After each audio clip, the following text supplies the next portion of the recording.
एक महत्वपूर्ण प्रश्न हल करने जा रहे हैं। वीडियो को पूरा देखिएगा, अच्छा लगे लाइक कीजिएगा, कमेंट कीजिएगा और शेयर कीजिएगा। चैनल को सब्सक्राइब करना ना भूलिए ताकि नोटिफिकेशन द्वारा महत्वपूर्ण प्रश्न आपके पास तुरंत भेजे जा सके। हमारे पास प्रश्न है, गुणनखंड ज्ञात कीजिए। दी हुई समीकरण का हम गुणनखंड हल करेंगे। ये बहुपद दिया हुआ हमारे पास x की घात 3 माइनस 3x की घात 2 माइनस 9x माइनस 5। इसमें अधिकतम घात 3 है तो इस बहुपद की घात 3 है। इसमें पद पूछा जाए तो 1 2 3 4 इस बहुपद के जो पद है वो 4 पद है। और इसको हल करते हैं। पहले हमने द्विघात समीकरण को हल करा था जिसमें 2 ही घात थी। अब त्रिघात समीकरण है, इसके गुणनखंड हम हल करेंगे। तो सर्वप्रथम हम हल करते हैं। इसको p माना, पी एक्स इक्वल, इसको पूरे को लिख लेते हैं। x की घात 3 माइनस 3x की घात 2 माइनस 9x माइनस 5। यहाँ पे जो आखिरी वाली संख्या रहती है 5, उसके गुणनखंड हम निकालते हैं। तो 5 के गुणनखंड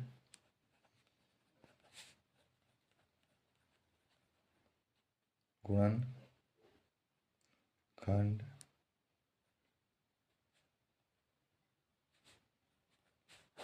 इक्वल 1 प्लस माइनस 1 और प्लस माइनस 5 होंगे। अब हम इसकी विभिन्न वैल्यू, 1 की वैल्यू यहाँ रखेंगे, माइनस 1 की वैल्यू इसमें रखेंगे, या प्लस 5 की और माइनस 5 की वैल्यू को इसमें रख कर देखते हैं। तो हम सर्वप्रथम 5 की वैल्यू रख देते हैं कि p इक्वल रख दे, इसमें 5 रख देते हैं प्लस के। तो क्या आंसर आता है देखते हैं। तो यहाँ पे हल करते हैं।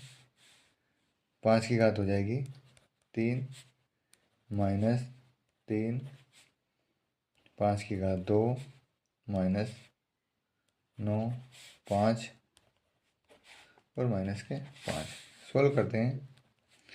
5 गुणित 5 गुणित 5 माइनस 3 गुणित 5 गुणित 5 माइनस 9 ब्रैकेट के अंदर 5 और गुणित माइनस के 5। सोल्व करते हैं। 5 25 5 25 और 25 पंजे 125 हो गए। 5 25 दिया 75 हो गए। और यहाँ हो गए 9 पंजे 45 और यहाँ हो गए 5। 125 ऐसे कैसे रहने देंगे। 75 और 5 80 90 100 125 आ जाते हैं इक्वल 0। तो P5 रखने पर हमारे पास 0 आए। मतलब जो है इस प्रकार से +1 -1 हर रख के देख, कोई भी रख के देख सकते हैं, कोई भी एक संख्या। और अगर 0 आता है तो उसका एक गुणनखंड होगा। तो इसको प्रकार से हम लिख सकते हैं कि x माइनस, अतः x माइनस 5 जो हमारे पास px माना है इसका एक गुणनखंड होगा। px का एक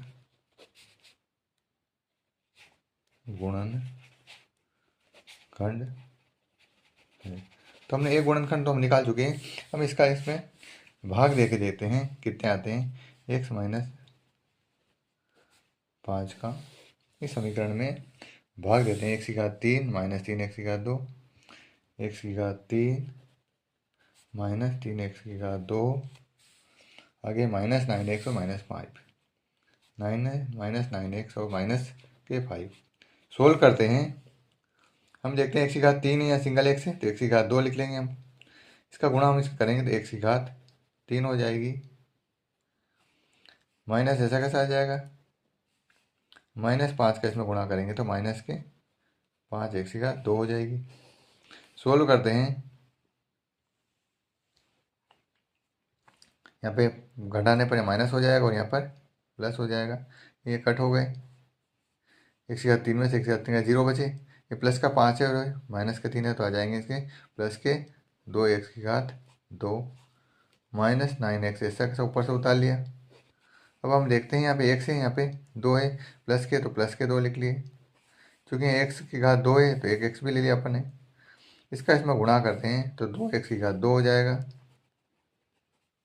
और प्लस का माइनस में गुणा करें तो माइनस आ जाएगा और 2 पंजे हो जाएंगे 10x। सोल्व करते हैं। यहाँ पे आ जाएगा माइनस और यहाँ आ जाएगा हमारे पास प्लस। 2x की घात 2 में 2x की घात 2 जीरो हो गया, तो इसको कट कर दिया हमने। 10 में से 9 जाएंगे तो प्लस के x बचेंगे, और ये -5 ऊपर से ऐसा कैसा डाल दिया। क्योंकि यहाँ x माइनस x है ही सर, यहाँ भी x है, तो सिर्फ +1 का मल्टीप्लाई करेंगे। 1 का इसमें मल्टीप्लाई करेंगे तो आ जाएंगे x, 1 का -5 में करेंगे तो आ जाएंगे -5। ये माइनस हो गया और ये प्लस, ये कट हो गए, यहाँ बचा 0। शेषफल हमारे पास 0 बच चुका है। तो ये देखते हैं कि एक गुणनखंड हमारे पास x-5 है सरी, और एक गुणनखंड ये आ चुका है। तो इसको सो लिखते हैं। हम जानते हैं कि जो सूत्र होता है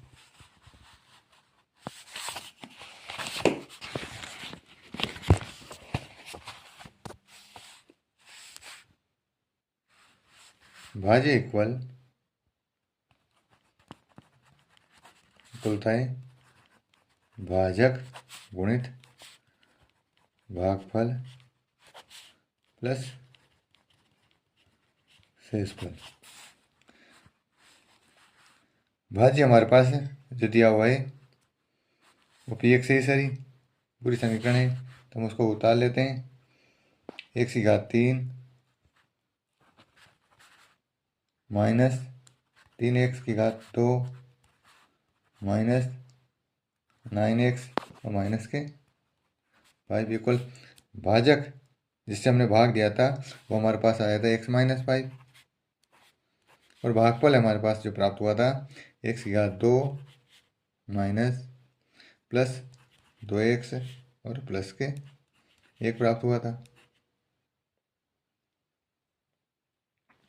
और शेषफल हमारे पास प्राप्त हुआ था 0, तो इसकी कोई वैल्यू नहीं है। आगे सोल्व करते हैं तो हम देखते हैं x-5 तो ऐसा कैसा उतार लेंगे, और दूसरा जो ब्रैकेट है इसको भी हमने ऐसा कैसा उतार लिया एक बार। तो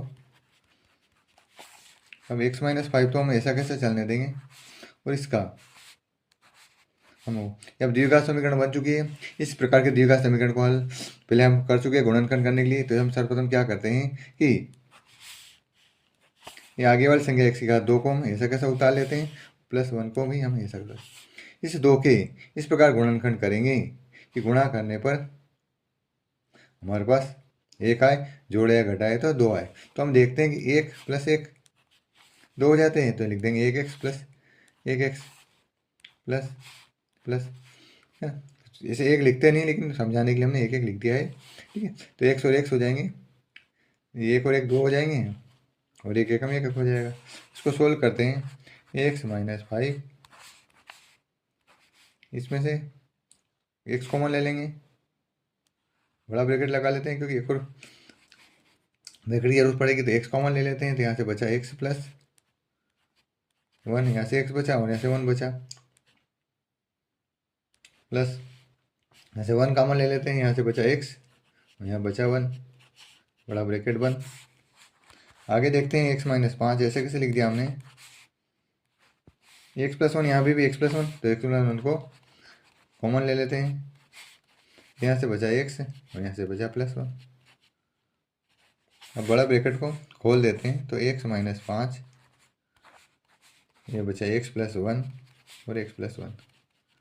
इस प्रकार हमारी जो समीकरण दी हुई है बहुपद है x की घात 3 -3x की घात 2 -9x -5 के ये गुणनखंड प्राप्त हुए हैं।